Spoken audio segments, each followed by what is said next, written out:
a couple big fight announcements coming from this week.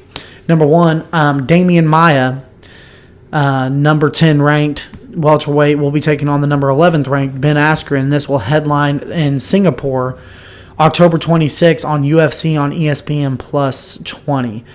Damian Maia coming off a pair of wins over Lyman Good and Rocco Martin, and Ben Askren notably coming off the infamous loss against Jorge Masvidal where he gets knocked out by a flying knee in 5 seconds.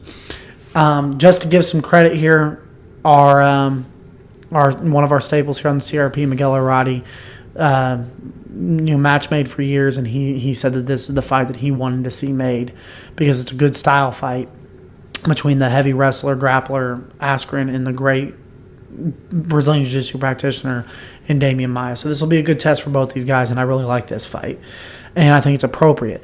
The next fight, I don't think so much is appropriate, and I want to know who's managing Darren Till.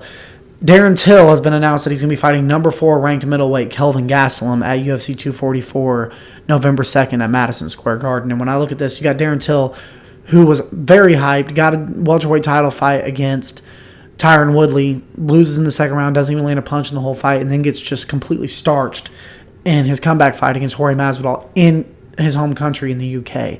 And now they're going to bring him up. They're going to make the appropriate move to middleweight, which a lot of people think he needed to do because he was cutting a lot of weight. He's a very big man. But they're going to put him in there with Kelvin Gastelum, who just went 5 hard rounds with Israel Adesanya, taking amazing amount of damage and hung in there, even hurt Adesanya a couple times, and is a legit middleweight. This guy beat Jacare. I don't think that this is. I think that this is kind of malpractice on his management part. But nevertheless, Darren Till is going to get a big opportunity to fight a top-ranked middleweight right off the bat at UFC 241 November 2nd in Madison Square Garden.